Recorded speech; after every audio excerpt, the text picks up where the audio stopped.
कुछ लोग तो कहते हैं मैं तो पहुंच गया, मैं तो पार हो गया, बड़ी गारंटी की बात बोलते हैं, सुन के हंसी आ जाती है। कह देते हैं सीधा सीधा कि मैं तो पार हो गया। हमारे यहां एक आदमी, उनका बेटा मेरा चेला है, लेकिन उनके माँ बाप किसी और के चेला है। तो हमारे पास जब आए तो क्या बोलते हैं कि महाराज मेरा तो 10वां द्वार खुल गया, मैं तो पार हो गया, मेरी बीवी भी पार होने वाली है, वो भी नजदीक आ गई है, एकदम यही सब। अब मैं उनका मुंह देखूं, बस एक ही आपसे कृपा कर दो, मेरे बेटे को ज्ञान दे दो, मैं चाहता हूं कि मेरा पूरा परिवार 10वां द्वार पार कर जाए। मन में हमने सोचा इनके गुरु को धन्य है, इतना गुमराह कर रखा है, इतना ज्यादा गुमराह है वो कि वो 10वां द्वार पार करके उनकी बीवी पार करने वाली है। ऐसा लगता है जैसे कि हम तो अजमेर पहुंच गए और वो पीछे वाली गाड़ी से वो भी आ रहे हैं, वो भी किशनगढ़ आ गए हैं, वो भी आने ही वाले हैं, ऐसा लगता है। इतना सरल नहीं है। अभी ब्यावर भी आए थे वो लोग, हमने पता दिया था कि जब उधर जा रहे हो तो ब्यावर जाना जरूर, अपना रामद्वार आए थे। 3 लोग आए हुए, दरिया गए थे जब आए थे, यहां से गए थे, तो यहां आके भी पता पूछा तो मैंने बताया था। महाराज कहते हैं, इसलिए महाराज समझा रहे हैं कि कहवो सुनवो सीखवो आविद बहुत सहल, दुर्लभ सो सुखराम के पीछन सुर की बाट। ये बहुत दुर्लभ है, देवताओं के लोक को पार कर जाना ये बहुत दुर्लभ है। और सबका मेरुदंड तो छोड़ो, लोग त्रिकुटी और 10वां द्वार पे पहुंच गए, लेकिन महाराज कहते हैं कि ये गुण नहीं गया। ये गुण आना चाहिए और अवगुण को जाना चाहिए, यही तो परीक्षा है भजन की। ये जब तक गुण नहीं आ रहा है तब तक आप समझ लो मामला बहुत गड़बड़ है। ये नर्तन बार बार मिलने वाला नहीं है, खतरा बहुत है। तो इंद्रेन द्वार झरो खाना, ये हमारी जितनी इंद्रियां हैं ना, ये दरवाजा है। पाप का दरवाजा है आंख। पाप का बाप बताया ना, लोभ। पाप का दरवाजा आंख, और पाप की माता है ममता। और ये जब तक भरे पड़े हैं तब तक निर्मल कैसे हो जाए। भाई क्या कह रहे हैं कि इंद्री द्वार झरो खाना। हमारी जितनी इंद्रियां हैं ना, ये इन सब इंद्रियों के ऊपर देवता लोग बैठे। इन सब इंद्रियों के ऊपर देवता बैठे हैं, देवताओं का राज है इंद्रियों के ऊपर। तह तह सुर बैठे करी थाना। थाना मतलब अड्डा बना के बैठे हैं। जैसे थाना होता नहीं, पुलिस बैठती है ना, पुलिस का अड्डा थाना कहलाता है।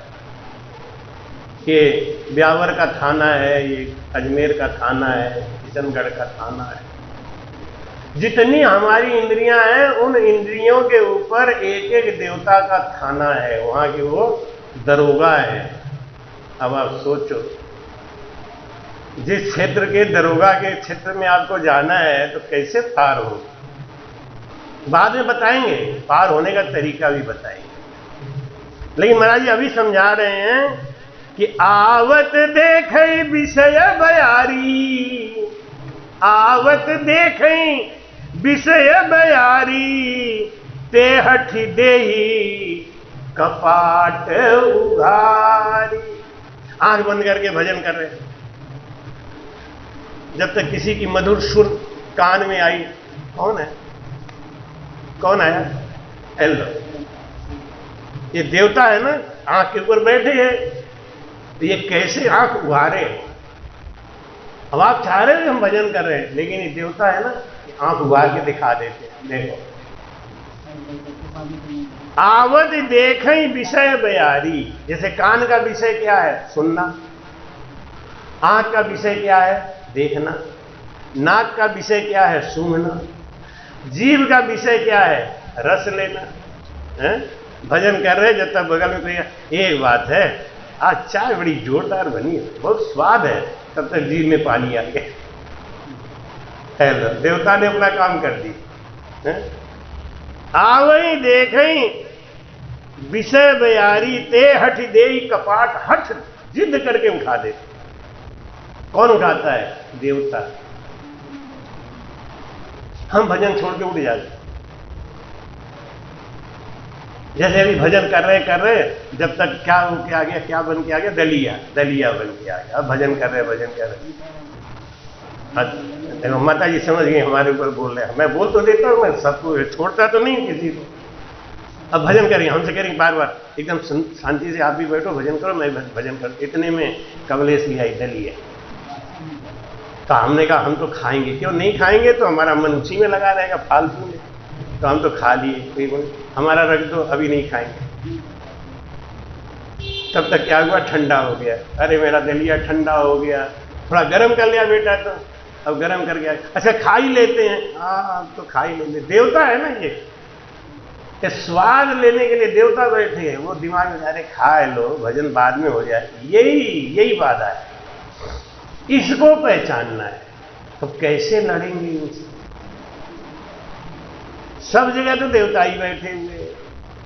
खाली मंदिर में मत जाना, मंदिर में पूजा मत करना, बस इतने में ही हम समझते हमारा राम से नहीं धर्म निभ गया। अरे मंदिर गया उधर छोड़ो, तुम्हारे अंदर ही बैठे हुए सारे देवता, और हर एक इंद्रियों के ऊपर बैठे हैं देवता। इनसे कैसे लड़ोगे? तुम्हारा ही कहते हैं इंद्री द्वार झरो खा नाना, तह तह सुर बैठे करी थाना। वहां पे फिर क्या करते हैं ये? आवत देखई विषय बयारी। जिस तरीके का विषय आता है, हवा आती है, ये पट उस इंद्री को चेतन कर देते। देवता लोग बैठे हैं ना, तो पट उस इंद्री को चेतन कर देते हैं। जैसे कहीं चोर भागा हुआ जा रहा हो, तो उसकी गाड़ी नंबर का जब पता मिल जाता है, तो पुलिस वाले हर जगह फोन करके बता देते इस नंबर की गाड़ी को रोकना, और उस नंबर की गाड़ी आई तो रोक ले। ऐसे ही जब कोई भी विषय आता है, विषय मतलब शब्द, स्पर्श, रूप, रस और गंध, ये विषय है। कोई शब्द में फंसा हुआ है, कोई रूप में फंसा हुआ है, कोई गंध में फंसा है, कोई रस में फंसा है। ये देवता लोग बांध के रखे हैं। ये कौन फंसा रहा है? देवता कभी आगे आपको ये नहीं कहते भजन मत करो, ये तो कभी देवता कह ही नहीं सकते। देवता भी आपको कुछ नहीं कहेंगे, लेकिन देवता आपके जैसे चोर है ना, चोर आपको सोने के लिए नहीं कहता, आप अपने आप सो जाते हैं। चोर चोरी करके भाग जाता है, उसको कैसे पता है मालूम है? उसको पता है कि दरवाजा कितना भी मजबूत हो, कब्जा कमजोर होता है। कब्जा समझ रहे हैं? वो कमजोर ही होता है। देवता लोग भी जानते हैं कि आदमी से लड़ने से क्या फायदा है, इसके अंदर काम, क्रोध, लोभ, मोह इतना भरा पड़ा है, किसी एक को अपना उजागर करो, क्योंकि वो तो अपने देवताओं के बस में है। तो महाराज कहते हैं कि जब सो प्रभंजन उर गृह जाई, तब ही दीप विज्ञान बुझाई। एक भी विषय का दरवाजा खुल गया तो बुद्धि भ्रष्ट। दीप विज्ञान बुझाई, ग्रंथि न छूटी मिटा सो प्रकाशा, अब बुद्धि विकल भई विषय बतासा। जिस इंद्री को उसने खोला, जैसे आंख को खोला और आप कोई रूप नहीं दिखाई दिया, तो अब आप विकल हो गए। नहीं, जैसे आपको लगा कि आपके बच्चे की आवाज आई, मेरा बच्चा गया था परदेश, आ गया क्या? आंख खोल दिया आपने, भजन छोड़ दिया, बच्चा दिखा नहीं, तो आप व्याकुल हो जाते। कहाँ है वो बच्चा? भी आया, आवाज तो उसी की आई थी, ले भजन वजन तो छूट। यही सब बाधा है। तो महाराज कहते हैं राम राम राम, इंद्रिण सुरन न ज्ञान सुहाई। ये जितने देवता है ना, इनको ज्ञान अच्छा नहीं लगता, इनको बुद्धि। अविषय भोग पर प्रीत सदाई। देवता कौन बनते हैं? शुभ कर्म कर स्वर्गा जावे, शुभ किया 84। यहां शुभ शुभ कर्म किया ना, तो उनकी सारी मन की वासनाएं रुकी रह गई, और जब ये देवता बनते हैं तो उन वासनाओं की पूर्ति करते हैं। इनको ज्ञान की बात नहीं सुहाती। तो महाराज कहते हैं कि विषय समीर बुद्धि कृत भोरी, तेहि विधि दीपक बार बहोरी। विषय समीर बुद्धि कृत भोरी। ये विषय है ना, शब्द स्पर्श रूप रस और गंध, ये बुद्धि को नष्ट कर देता है, इसलिए इनसे सावधान रहना है। ये है देवता जो हमें बाधा डालते हैं। कैसे? इन इंद्रियों के ऊपर देवताओं का राज, और वो हमको उसी राज के अंदर से जब हम निकलते हैं तो हमको मार देते हैं। हमको क्या करना है? मैं नीर बल बलहीन हूँ, मुझे सजे हन काई। मैं नीर बल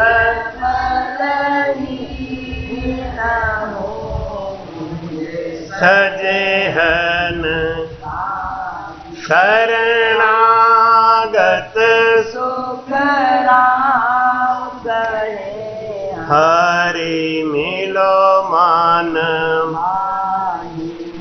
शरणागत सुख राम गए, मिलो मान।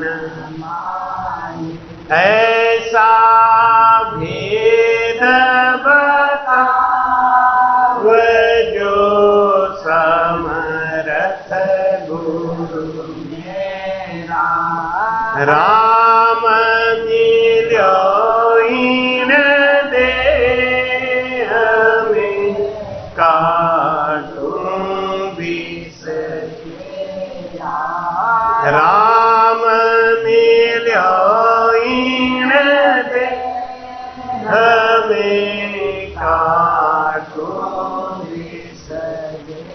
बोलो राम। आपने कभी जम को देखा है? जम देखा कभी? नहीं देखा ना? जबकि जम आपके ऊपर रोज चढ़ा रहता है। अब यही तो बात है, दुश्मन को हम जानते ही नहीं है कि ये हमारा दुश्मन है, तो मारेंगे कैसे, लड़ेंगे किससे? जम कौन है? काम, क्रोध, लोभ, मोह, अहंकार, ईर्ष्या, डाह, निंदा, चुगली, ये सब जम है। ये रोज हमको मारते हैं, लेकिन ये हमारे दोस्त बने बैठे, हमें इनकी पहचान ही नहीं है। पता नहीं कौन से जम की बात करते हैं। जम जालम है, जम जालम है, सावधान हुए लड़ना रे। तो क्या मरने के समय पे आएगा जम? उससे लड़ना है क्या? नहीं, जम तो हमको रोज घेर के बैठा है। जम तो हमको छोड़ के जाता ही नहीं। जिस दिन पैदा हुए थे उसी दिन जम हमारे साथ लग गया था। वो आखिरी दिन तो जम के राजा आते हैं, वो जीव को ले जाते हैं, बाकी ये थोड़ा थोड़ा रोज मारता है। अंग्रेजों ने जब ये देखा कि भारत के लोग इतने बहादुर हैं, एक एक कुंटल गेहूं, एक एक कुंटल चावल ऐसे कांख में दबा के चले जाते हैं, इनके ऊपर हम राज कैसे करेंगे? इनको कमजोर करो, पहले इन्हें कमजोर करो तब मारो। तो उन्होंने चाय दे, फ्री में चाय पिलाते थे, चौराहों पे चाय रख देते थे, फ्री में चाय पिलाते। अब वो चाय पी पी के आदमी हो गया कमजोर। जब कमजोर हो गया तो उन्होंने छापा मार दिया, राज कर लिया।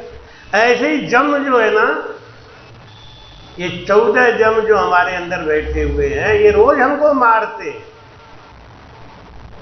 चिंता नहीं हो तो हम मरे क्यों? बीपी क्यों हो जाएगा? शुगर क्यों हो जाएगा? लेकिन जब राज के पास जाना है तो चिंता जरूरी है। नहीं तो ऐसे मरेगा कौन? पहले के आदमी 800-800 साल जिंदा रहते थे, 1000-1000 वर्ष की आयु। मालूम है ना, सतयुग में 1,00,000 वर्ष की आयु होती थी। त्रेता में 1 जीरो हट गया, 10,000 वर्ष की आयु रहती। द्वापर में 1 जीरो हट गया, 1,000 वर्ष की आयु रहती। कलयुग में 1 जीरो हट गया, 100 वर्ष की आयु रहती थी। अब तो वो भी खत्म हो गया। क्यों? वो जम को पहचानो, जम को। जम जालम है, जम जालम है, गाने की बात नहीं है। लड़ने के लिए शील सांच का बख्तर पहनो। इनसे बचना है, काम से, क्रोध से, लोभ से, अहंकार से, मोह से, ईर्ष्या से, निंदा से, डाह से, बीपी से, शुगर से। तो क्या करो? संतोष। बिन संतोष न काम न साई, और काम अक्षत सुख सपने नहीं। जिनके अंदर कामनाएं भरी पड़ी, आज ये हो जाए, आज ये हो जाए, आज ये मिल जाए, आज ऐसा हो जाए, वो कभी सुखी नहीं हो सकते। त्यागी सुखी क्यों है? तो चाहिए ही नहीं कुछ, कुछ नहीं चाहिए। एक बार एक राजा बोला कि मेरे यहां जो कुछ लोग आलसी है ना, उनका खाना पीना कैसे चलता होगा, उनके लिए भी कुछ करो। बीरबल, कुछ ऐसा इंतजाम करो कि आलसियों के लिए भी कुछ करो। तो उन्होंने कहा ठीक है महाराज, एक मकान बनवा देते हैं, उसमें आलसी आ जाएंगे, सुबह शाम भोजन दे देंगे, नाश्ता करा देंगे, और क्या। धीरे धीरे धीरे धीरे धीरे धीरे पूरा मकान भर गया। रोज 4-6 आलसी आ जाते थे कंबल लगा के। भैया कहाँ आ गए? आलसी हैं। अच्छा आओ। बादशाह आगे देखे कि बीरबल, ये क्या बात है, मेरा पूरा राज्य ही आलसी है, तो राज्य कैसे चल रहा है? ये सब आलसी कैसे हो गए? बीरबल बोले क्या करेंगे, आपने खुला छोड़ रखा है, कोई परीक्षा तो है नहीं। तो बादशाह ने कहा कि इनका परीक्षा ले, कल ही पता लगाते हैं। दूसरे दिन थोड़ा अंधेरा था, थोड़ा उजाला हो रहा था। बीरबल ने क्या किया, दरवाजे पे आग लगा दी। आग जलने लगा। एक चिल्लाया, अरे दरवाजे पे आग लगी रे, भाग रे भाग, जल्दी भाग, जल्दी भाग। सब सरर सरर, सब कंबल पंबल लपेटे, सब भागे।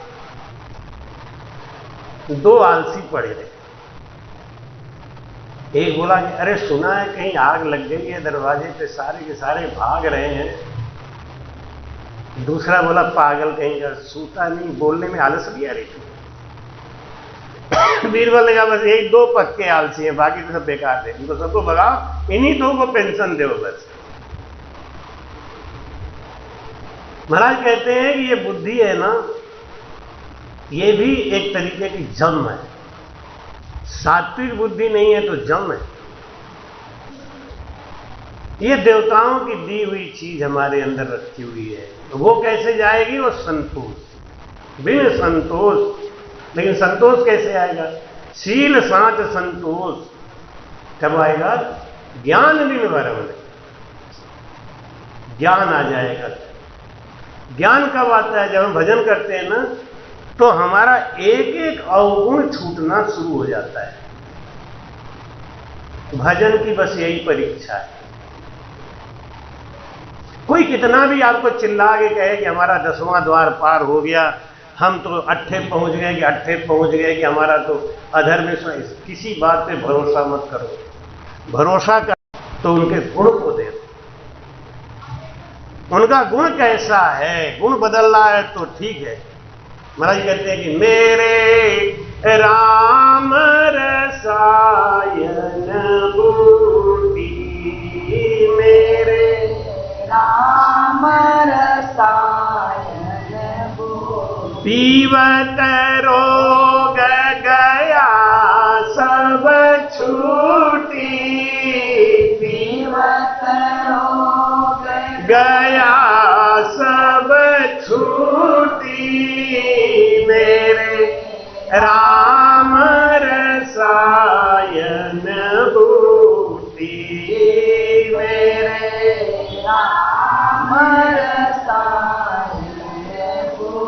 ये राम नाम एक रसायन है जो जैसे जैसे नीचे उतरता है, एक तेजाब है। जैसे बहुत तेज वाला तेजाब है ना, आप किसी काठ के ऊपर डाल दो तो धीरे धीरे धीरे धीरे छेद करके वो नीचे पहुंच जाएगा। उसके लिए किसी रास्ते की जरूरत नहीं, वो खुद ही रास्ता बनाएगा। ऐसी शब्द है ना, ये शब्द खुद ही रास्ता बनाता है, उसको कोई बना नहीं सकता। लोग कहते हैं आओ हम तुम्हें यहां चढ़ा दें, यहां चढ़ा दें, यहां पहुंचा दें। अरे वो तो रसायन है, तेजाब है, वो खुद ही जला देगा, रहने ही नहीं देगा कुछ। और रह गया है इसका मतलब तेजाब तो है लेकिन पानी मिला हुआ, बहुत ज्यादा पानी मिला दो तेजाब का गुण खत्म, अब वो जलाएगा नहीं। तुम्हारी कहते मुख ते भरम गया सब भागी, मुख ते भरम गया सब भागी, कंठ में विषय वासना त्यागी, कंठ में विषय वासना त्यागी, मेरे राम रसायन बूटी, मेरे राम रसायन बूटी, हृदय माही किया प्रकाशा, हृदय माही किया मनवा मुआ हुआ निज दासा, मनवा हुआ निज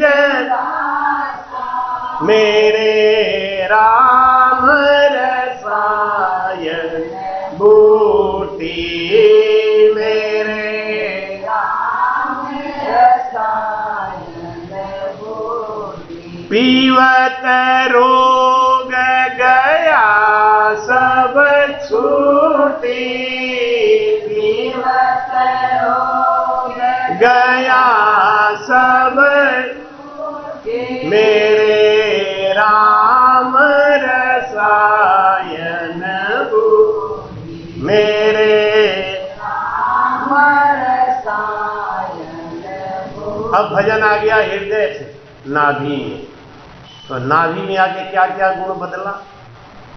मुख में रसना में जब राम राम रटी तब क्या हुआ, हमारा भरम चला गया। कंठ में आया तब क्या हुआ, विषय वासना त्यागी, विषय खत्म हो गया। हृदय में आया तो मन हमारे बस में आ गया। क्या होता है ऐसा, यही लक्षण है। जब भजन हो रहा है जोरदार, जब गुरु महाराज की कृपा हो गई है तो आपका ये लक्षण आएगा। ये जम हमारे शांत हो जाएंगे, और जब तक भजन नहीं हो रहा है शांत नहीं होंगे जम। और जब शांत नहीं होंगे तो बाकी तो कहवा सुनवा सीखवा श्रवण वचन विलासा, खाली हम कथा कहें आप सुनो। टाइम के ध्यान रखो, घड़ी क्या क्या टाइम हो गया महाराज, अब तो ज्यादा ही हो गया, कुछ छोड़ो, फालतू में घसीटे फिर रहे, यही होगा। और जब मन लगता है, जब समझ में आता है, जब हमारी कमियां हमको दिखाई देने लगती हैं तो लगता है महाराज कुछ और बताओ, महाराज कुछ और समझाओ। तो महाराज कहते हैं नाभि कमल में आन समाए, नाभि कमल में आन पांच सरपणी पकड़ मराए, पांच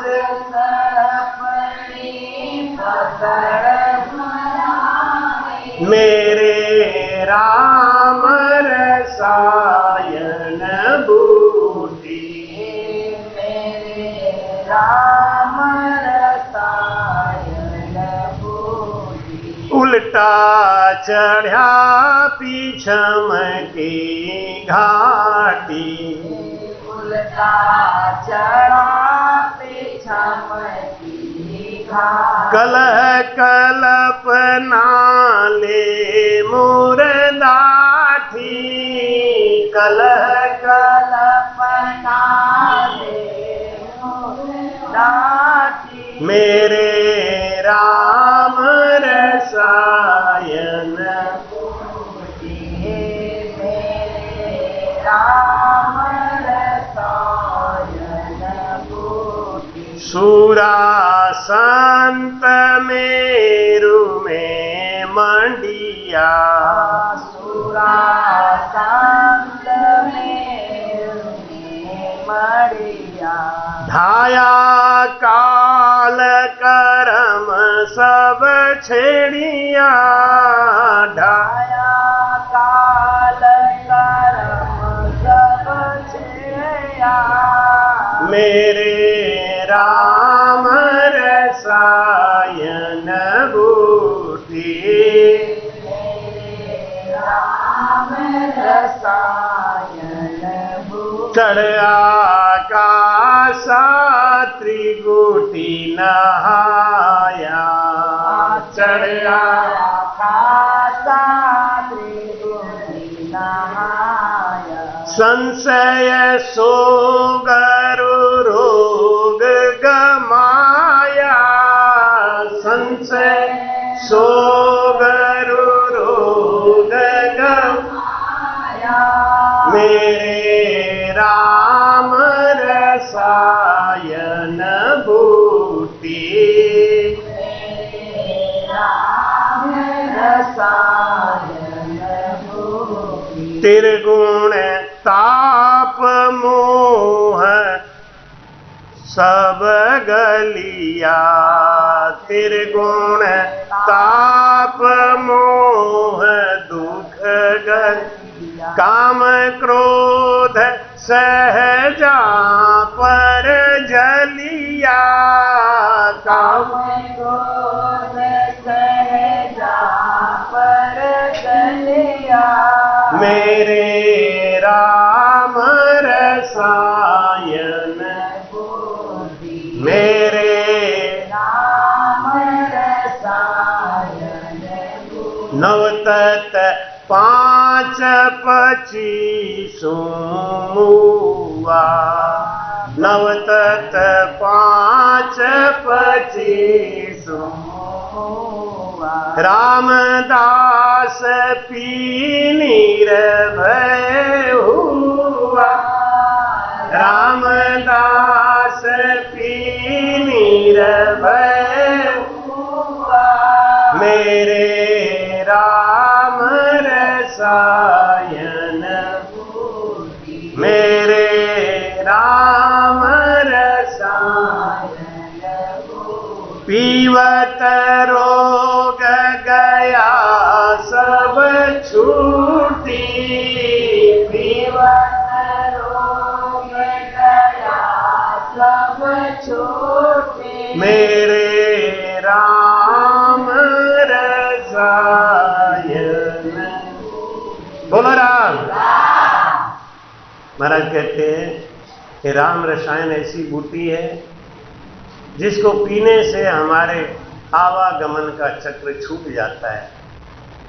जैसे जैसे ये रसायन हमारे अंदर उतरता है वैसे वैसे हमारे विषय और विकार छूटते जाते हैं। हर स्थान का अलग अलग भेद है। छूटते छूटते छूटते छूटते छूटते छूटते जब हम 5 तत्व 9 तत्व और 5 प्रकृति और 25 गुण 25 प्रकृति 5 तत्व और 9 तत्व लिंग ये सब जब हमारे खत्म हो जाते हैं, चित्त मन बुद्धि अहंकार शांत हो जाता है, जब सब कुछ खत्म हो जाता है, जब हम अकेले हो जाते हैं तब हम केवल्य हो जाते हैं। और केवल इसी शरीर में रहते हुए हो जाते हैं। जैसे ऋषभदेव जी महाराज, उनको अपने शरीर का होश नहीं था। बाल बढ़ गया है या छोटा है कोई मतलब नहीं, कपड़ा फट गया है कि नहीं फटा है उन्हें कोई मतलब नहीं। वो परमहंस हो जाते हैं। परमहंस किसको कहते हैं? जैसे छोटा बच्चा होता है 6 महीने का, 6 महीने का छोटा बच्चा परमहंस होता है। इस स्थिति हमारा भजन पूर्ण होता है, तब हम इसी शरीर में रहते हुए इस शरीर से अलग हो जाते हैं। इस शरीर से क्यों जुड़े हुए हैं मालूम है? इन्हीं विकारों की वजह से। जैसे एक ईंट से क्यों जुड़ा है? उसके बीच में सीमेंट लगा हुआ। जब तक ये सीमेंट रहेगा ईंट को पकड़ के रखेगा। सीमेंट को हटा दीजिए, ईंट अलग हो जाएगा। ये आत्मा इस शरीर में बंद है और शरीर मन के लिए काम कर रहा है। मन जैसा चाह रहा है वैसा काम कर रहा है। भजन करते करते मेरे राम रसायन बूटी, ये भजन करते करते ये रसायन जैसे जैसे नीचे जाएगा, ये केमिकल आने से बाकी सब गंदगी हटती चली जाएगी, हटती। जैसे कभी कभी बाथरूम बहुत गंदा हो जाता है तो आप लोग तेजाब ला के साफ करते हैं, पॉट गंदा हो जाता है तो तेजाब ला के साफ करते हैं। ऐसे ये राम रसायन बूटी हमारे अंदर जब चलता है तो हमारे सारे अवगुण धीरे धीरे धीरे धीरे खत्म होते जाते हैं। तब देवता बाधा नहीं बनते। देवता बाधा कब बनेंगे? जब ये सब अवगुण होंगे तो बनेंगे। ये अवगुण नहीं होंगे तो देवता बाधा नहीं बनेंगे। मेरा नया अनुभव है कि जब आपके शरीर में कब्ज है तो आपको बीमारियां लगेंगी, जिससे आजकल हमको लगी हुई है। बड़े अच्छे डॉक्टर ने हमको पूरी थियरी समझाई तो मैं समझ गया। हमने कहा ये बात आपकी बिल्कुल सही है। हमारे रोगों का जड़ है हमारा पेट, हमारा कब्ज। पेट में छोटी आंच में हमारा जब भोजन सड़ता है तो सड़ने से गैस बनता है और वो गैस नाना प्रकार की बीमारी पैदा करती है। तो प्रॉब्लम का जड़ क्या है? कब्ज, अपच। उसको दूर कर दो, बात खत्म। देवता हमें क्यों परेशान करते हैं? क्योंकि हमारे अंदर कब्ज है, गड़बड़ी है, हमें मोह है, लालच है, ईर्ष्या है। इसी का फायदा उठाते हैं। देवता बाधा नहीं है, हम खुद बाधा है। हम दूसरों को दोष लगाते हैं, देवता क्या मत जाना, वो भजन में बाधा है, उन क्या मत जाना, ये बाधा है। बाधा तो तुम्हारा मन है। उस मन को हटाओ, उस मन को समझाओ और वो भजन से ही होगा। सदगुरु सुखराम जी महाराज ने, आज का समय पूरा हो गया है। अभी हमारे बीच में कृपाराम जी महाराज हैं। लालदास जी ने तो शुरुआत में सुना दिया था। अभी कृपाराम जी महाराज बोलेंगे, उसके बाद में बाग जी आशीर्वाद देंगे। बाग जी के आशीर्वाद के बाद विश्राम लेंगे।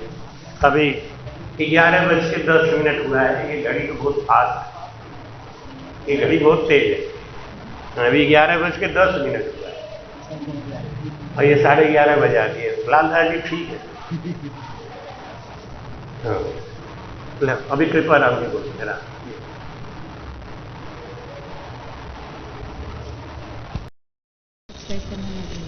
कृपया चैनल को सब्सक्राइब करना ना भूलें। राम राम।